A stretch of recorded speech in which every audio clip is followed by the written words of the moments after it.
जय हिंद दोस्तों, आप सबको इंडिया में जान पर स्वागत है। दोस्तों, आप सब जानते हैं जब से आज से 5-6 महीने पहले जब ये लग रहा था अमेरिका अब अफगानिस्तान से पीछे हट जाएगा और एक ना एक दिन तालिबान का अफगानिस्तान पर पूरा कब्जा होने वाला है, तब बहुत सारे लोग ये अंदाज़ा लगा रहे थे अगर तालिबान का कब्जा अफगानिस्तान में हुआ तो ये अफगानिस्तान का बहुत बुरा दिन होने वाला है।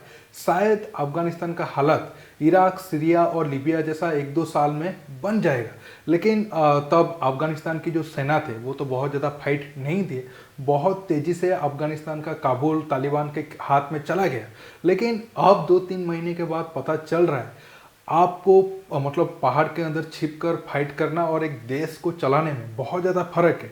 तब जो लोग सेलिब्रेट कर रहे थे, खासकर पाकिस्तान में जो लोग सेलिब्रेट कर रहे थे कि नहीं अफगानिस्तान में तालिबान का जीत इस्लामिक जीत है, और भारत में कुछ बेवकूफ़ थे और अफगानिस्तान से सॉरी बांग्लादेश से लेकर बाकी हमारा जो ये वाले रीजन में कुछ बेवकूफ़ जो सेलिब्रेट कर रहे थे, उन्हें अब पता चल रहा है तालिबान आने के बाद अब अफगानिस्तान का हालत क्या हो गया है। अब अफगानिस्तान का हालत आप एक तरीके से समझ सकते हो, इराक, सीरिया, लीबिया से भी बहुत ज़्यादा खराब हो गया है। बहुत सारे लोगों को आज अफगानिस्तान में बेसिक सुविधा भी नहीं मिल रहा है, और इसके लिए अगर कोई जिम्मेदार है तो खुद तालिबान ही है। अब तालिबान बहाना नहीं बना सकता है कि नहीं अब जो गवर्नमेंट है वो जिम्मेदार है और बाकी मिसमैनेजमेंट के लिए उनका कोई हाथ नहीं है। लेकिन अब पाकिस्तान बहुत ज़्यादा कोशिश कर रहा है कैसे पूरी दुनिया तालिबान को सपोर्ट करे और तालिबान के पास मदद पहुंचे। हालांकि इसमें पाकिस्तान के भी बहुत सारे हिडन एजेंडा है जो मैं आपको एक एक करके आगे बताऊंगा। आप सब जानते हैं अब सेम टाइम पाकिस्तान में ओआईसी मीटिंग हो रहा था अफगानिस्तान मुद्दे को लेकर। हालांकि पाकिस्तान ओआईसी जो जितने देश थे उन्हें एक तरीके से आप कह सकते हो धोखे में रखकर अफगानिस्तान के लिए मीटिंग के लिए तो बुलाया था, लेकिन मेन एजेंडा वही कश्मीर भारत था। और सेम टाइम में भारत में भी जितने स्तान कंट्री है अफगानिस्तान के ऊपर है, उनको भी उनका जो फॉरेन मिनिस्टर थे वो भारत विजिट पे आए थे और बहुत सारी इंपॉर्टेंट बातें पर नरेंद्र मोदी और हमारे foreign minister NS Ajit Doval के साथ भी वो सारे कंट्री के जो फॉरेन मिनिस्टर थे उनके साथ बातचीत हुई। अब आपके मन में बड़ा सवाल होगा अफगानिस्तान और अफगानिस्तान को लेकर भारत और पाकिस्तान क्यों एक साथ इतना मतलब मीटिंग कर रहे हैं या फिर इतना कोशिश कर रहे हैं कि अफगानिस्तान में हालात ठीक रहे। इसमें ये दोनों देशों का फायदा क्या है? अगर चलो ठीक है पाकिस्तान अगर अफगानिस्तान का मदद कर रहा है उसका तो बहुत सारा हिडन एजेंडा है, तो भारत क्यों अफगानिस्तान में तालिबान को सपोर्ट कर रहा है या फिर तालिबान सरकार कैसे स्टेबल रहे या फिर उनको कैसे पैसा मिले, वो सारे कोशिश करने की हमें क्या जरूरत है? जबकि तालिबान भारत के साथ उतना फ्रेंडली है नहीं। अफगानिस्तान में जो भी कुछ हो रहा है तो हमें मतलब भारत का इसमें क्या लेना देना है? दोस्तों, ये टॉपिक को मैं आपको डिटेल्स में समझाऊंगा। जानने के लिए आप आखिर तक के वीडियो को देखते रहिए और ज़्यादा से ज़्यादा लाइक शेयर करना बिल्कुल मत भूलिए। दोस्तों, जब ये ओआईसी मीटिंग पहले होने वाला था तब पाकिस्तान के मीडिया में बहुत ज़्यादा इस पर चर्चा हो रही थी, क्योंकि आप सब जानते हैं अब पाकिस्तान का हालत ऐसा है, कोई भी देश हो या फिर कोई भी स्पोर्ट्स रिलेटेड इवेंट हो, सब पाकिस्तान को एक तरीके से जाने के लिए डरते हैं। अब इतने सारे कंट्री के लोग अगर पाकिस्तान आएंगे तो इनके लिए तो काफ़ी खुशी की बात होगी। हालांकि इस्लामाबाद में बहुत सारा टाइट सिक्योरिटी था ताकि कोई आकर वहाँ पर बम वगैरह ब्लास्ट ना कर दे। हालांकि जितने भी कंट्री आ रहे थे सब मुस्लिम कंट्री ही आ रहे थे, लेकिन इस्लामाबाद में तो कुछ नहीं हुआ। लेकिन उसी टाइम में कराची में एक ब्लास्ट हुआ था, हालांकि उसके पीछे एक बड़ा वजह है, कल सुबह मैंने आपको बताऊंगा।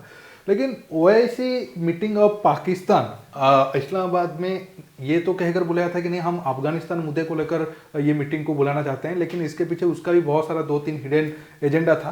पहला एजेंडा पाकिस्तान का ये था, ये आप देखिए, ये रहा जो अब तालिबान गवर्नमेंट है उनके जो आप कह सकते हो एक तरीके से फाइनेंस मिनिस्टर। तो पहला मकसद पाकिस्तान का ये था जो अफगानिस्तान में अब इकोनॉमिक कोलैप्स हुआ है उसको कैसे ठीक किया जाए, खासकर ओआईसी कंट्री या फिर मुस्लिम कंट्री अफगानिस्तान का साथ है।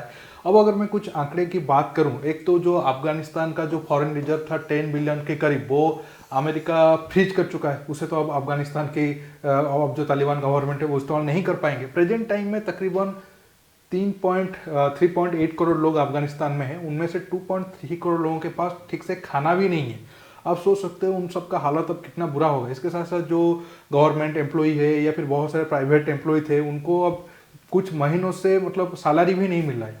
तो हालात काफ़ी ज़्यादा खराब है अफगानिस्तान का। तो इसी वजह से सारा देश अब चाहते हैं अफगानिस्तान में कैसे मदद करें, और मदद ना होने के पीछे तालिबान का बहुत सारा स्ट्रॉन्ग आप कह सकते हैं उनके जो लोग हैं उनके प्रति जो स्ट्रॉन्ग रिएक्शन है वो भी बहुत सारा जिम्मेदार है। क्योंकि जो वर्ल्ड बड़े बड़े कंट्री हैं उनका तालिबान के ऊपर कोई भरोसा नहीं है। अगर ये $10 बिलियन वो ओपन कर देते हैं, कोई गारंटी नहीं है तालिबान या अपने लोगों के ऊपर ही खर्चा करेगा। हो सकता है ये सारा पैसा तालिबान लेकर उसे आतंकवाद के ऊपर भी खर्चा करे।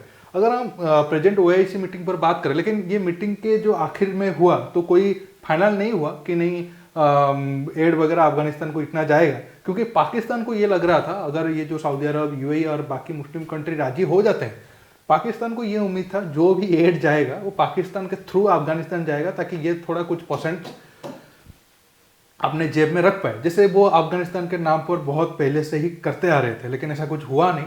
हालांकि कितना एड देंगे वो भी फाइनल नहीं हुआ, और जितने कंट्री आए थे बस इतने सहमत हुए कि वो सारा एड भाया सऊदी अरब या अफगानिस्तान को जाएगा, ना कि पाकिस्तान होते हुए।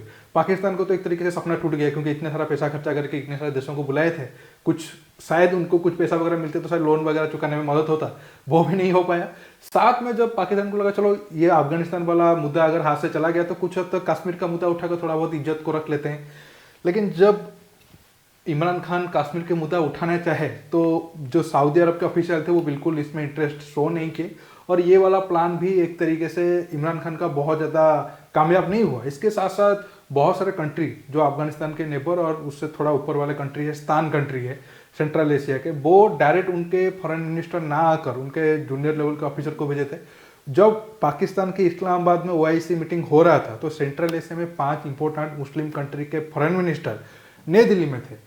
ऐसा क्यों हुआ था वो तो वीडियो के सेकंड स्लाइड में बताऊंगा। पहले मैं बता देता हूँ क्यों जितने मुस्लिम कंट्री है वो पाकिस्तान को मतलब एक तरीके से अफगानिस्तान मुद्दे पर भरोसा नहीं करते हैं, या फिर वो इंटरेस्ट नहीं थे कि पाकिस्तान को एड दिया जाए और पाकिस्तान के थ्रू तालिबान को पैसा पहुंचे, क्योंकि पाकिस्तान का ट्रैक रिकॉर्ड ही बहुत खराब है।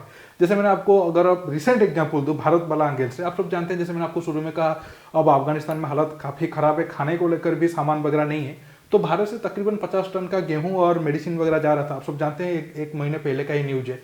पाकिस्तान क्या कहा पहले कि नहीं हम जाने नहीं देंगे, जब प्रेशर पड़ा बोला कि ठीक है हम जाने तो देंगे, लेकिन जो ट्रक आप लेकर जा रहे हो वो पाकिस्तानी ट्रक होंगे, इंडियन ट्रक ये सारा सामान को नहीं लेकर जाएंगे, आप सारा सामान आकर पाकिस्तान को यहाँ पर हैंड ओवर कर दो, यहाँ से पाकिस्तान वो सारा सामान को ट्रक से लेकर अफगानिस्तान पहुंचाएगा। भारत सरकार पाकिस्तान के ट्रक को पैसा देगा। इससे बहुत सारे फायदा आप पाकिस्तान उठाने वाला था। एक तो उनके ट्रक वालों को पैसा मिलता, दूसरा जितना सामान जाता उससे 20-30% ये खुद अपने लिए रख लेते, तीसरा बड़ा फायदा होता है कि जो ट्रक पाकिस्तानी होते तो अफगानिस्तान के लोगों को लगता है कि चलो ये सारा सामान ये या फिर ये सारे मदद पाकिस्तान कर रहा है, भारत के नाम नहीं होता, और इंडिया में अफगानिस्तान के लोगों में जो इंडिया के लिए थोड़ा सॉफ्ट, थोड़ा तो नहीं बहुत ज़्यादा जो सॉफ्ट इमेज है वो पाकिस्तान वो सारा इमेज को बना देता है कि नहीं हम ये सारे मदद कर रहे हैं। लेकिन वो वाला प्लान तो ज़्यादा कामयाब नहीं हुआ, इसलिए पाकिस्तान के ट्रैक रिकॉर्ड को देखते हुए सारे देश इस्लामाबाद तो आए जरूर, लेकिन पाकिस्तान के ऊपर उतना ज़्यादा ट्रस्ट नहीं किया। अब आपके मन में बड़ा सवाल ये होगा चलो ठीक है पाकिस्तान का जो भी है उसको साइड में रख लेते हैं, भारत क्यों इतना ज़्यादा इंटरेस्ट शो कर रहा है एक तरीके से अफगानिस्तान में तालिबान गवर्नमेंट को मदद करने की, या फिर तालिबान में कैसे एक अच्छा सरकार बने या फिर वहाँ के लोगों को मदद हो। तो भारत दोस्तों अब देखिए अब मोदी जी के साथ जितने सेंट्रल एशियाई कंट्री हैं उनके फॉरेन मिनिस्टर, साथ में हमारे फॉरेन मिनिस्टर जयशंकर जी और एनएसए अजीत डोवाल जी भी है। अब मैप में देखते हैं और आपको मैं मैप के जरिए समझा देता हूँ क्यों ये सेंट्रल एशियन कंट्री और अफगानिस्तान भारत के सुरक्षा और इकोनॉमी के लिए जरूरी है। आप सब जानते हैं अब अगर हम बात करें तो तुर्कमेनिस्तान, उज्बेकिस्तान, ताजिकिस्तान, काजिकिस्तान और कजाकिस्तान किर्गिस्तान और कजाकिस्तान ये 5 कंट्री के फॉरेन मिनिस्टर अब भारत आए हैं, और इनके राष्ट्र प्रमुख भी हमारे जनवरी 26 मतलब एक महीने के बाद जो हमारे रिपब्लिक डे है उनमें चीफ गेस्ट होंगे। देखिए एक तो अफगानिस्तान एंगल से ये 5 कंट्री भारत के लिए बेहद जरूरी है, क्योंकि आप देखो ताजिकिस्तान, उज्बेकिस्तान और तुर्कमेनिस्तान का बॉर्डर अफगानिस्तान के साथ मिलता है। हालांकि तुर्कमेनिस्तान और तालिबान के साथ प्रेजेंट टाइम में देखें तो उनके बीच में कोई प्रॉब्लम नहीं है। उज्बेकिस्तान के साथ तालिबान का बहुत ज़्यादा प्रॉब्लम है, ताजिकिस्तान के साथ 50-50 है। पाकिस्तान बहुत कोशिश किया था ताजिकिस्तान और उज्बेकिस्तान को समझाने के लिए ताकि तालिबान के साथ उनका संबंध ठीक ठाक रहे, लेकिन वो लोग इतने जल्दी तालिबान के ऊपर ट्रस्ट करने के लिए बिल्कुल भी राजी नहीं है। अगर आगे जाकर ये एरिया में डिस्टर्बेंस होता है भारत के लिए तो थोड़ा बहुत खतरा होगा ही। साथ में ये जितने स्थान वाले कंट्री है, सेंट्रल एशियन कंट्री है, ये मुस्लिम देश तो है लेकिन ये उतना ज़्यादा रेडिकल नहीं है, ये थोड़ा आप कह सकते हो सेकुलर वाले लोग हैं। या इसी वजह से भारत का ये सारे देशों के साथ संबंध जितना मजबूत होगा, एक तो तालिबान के ऊपर प्रेशर आएगा, अगर ये साथ मिलकर कोई डिसीजन लेंगे तो तालिबान या फिर अफगानिस्तान में जो भी आएगा सत्ता में तालिबान को छोड़कर, अगर मान लेते हैं कि कोई और आया आगे जाकर कोई और रेडिकल ग्रुप है तो आसानी से वो कुछ गड़बड़ इस एरिया में नहीं कर पाएंगे। साथ में भारत को अगर सेंट्रल एशिया में जाना है तो ईरान होते हुए अफगानिस्तान के थ्रू बाकी ये सारे देशों तक पहुंचना होगा। तो अफगानिस्तान अगर स्थिर रहे, अगर तालिबान का साथ हमारा संबंध अच्छा रहा तो ये भारत के लिए बिल्कुल काफ़ी अच्छा होगा। अगर अफगानिस्तान में तालिबान के पास पैसा ना रहा या फिर वहाँ पर बहुत ज़्यादा डिस्टर्बेंस रहा तो ये भारत की इकोनॉमिक हिसाब से भी मतलब इकोनॉमिक नज़र से भी बहुत अच्छी बात नहीं होगा। हालांकि पाकिस्तान तो बहुत ज़्यादा कोशिश कर रहा है कैसे भी तालिबान को करके वो भारत के खिलाफ करे, लेकिन अगर उनको सही टाइम में मदद भारत से मिलेगा या फिर भारत समर्थित बाकी देशों से मिलेगा तो कोई भी देश आज मूर्ख नहीं है, क्योंकि उनको भी अफगानिस्तान पर राज करना है। अगर उनके 60% लोगों के पास खाना नहीं है, जरूरी सुविधा नहीं है, अगर वो कल को मर जाते हैं या फिर उनको कुछ बुरा होता है तो फिर वो राज किसके ऊपर करेंगे। इसी वजह से अब पाकिस्तान चाहे जितना भी ऊपर से दिखा लेकिन नहीं उनका तालिबान के साथ अच्छा रिलेशन है, लेकिन अंदर बहुत ज़्यादा दोनों देशों के बीच प्रॉब्लम है। आगे आपको और ज़्यादा देखने को मिलेगा। कल भी इसी टॉपिक पर एक छोटा सा वीडियो मैं आपको दूंगा कैसे पाकिस्तान की बेवकूफ़ी के कारण वो बहुत ज़्यादा प्रॉब्लम में फंसने वाला है। अब आप समझ गए होंगे क्यों जो सेंट्रल एशिया की कंट्री और अफगानिस्तान भारत के लिए जरूरी है। इसलिए भारत भी ये कोशिश कर रहा है जो तालिबान गवर्नमेंट है, खासकर आप एक तरीके से कह सकते हो जो अफगानिस्तान के लोग हैं वो ठीक ठाक रहे। तालिबान गवर्नमेंट तो एक तरीके से फेस है, उनको तो हम बहुत ज़्यादा नज़रअंदाज नहीं कर सकते हैं। आज नहीं तो कल भारत को और डायरेक्टली जाकर तालिबान गवर्नमेंट के साथ बातचीत करना होगा और मेरे हिसाब से कोई बुरी बात नहीं होगा, क्योंकि हमारा मेन दुश्मन पाकिस्तान है ना कि तालिबान। जब तक तालिबान डायरेक्ट हस्तक्षेप नहीं करता है तो तब तक हमें तालिबान को भी कोई मतलब ज़्यादा छेड़खानी नहीं करना चाहिए। आप ये टॉपिक पर क्या सोचते हो नीचे कमेंट बॉक्स में जरूर कमेंट करके बताइए। दोस्तों रुकता हूँ, बहुत जल्द और एक नया वीडियो के साथ मिलूंगा। आप ये वीडियो को लाइक शेयर करने के साथ साथ मेरा चैनल को सब्सक्राइब करिए। नमस्कार, जय हिंद।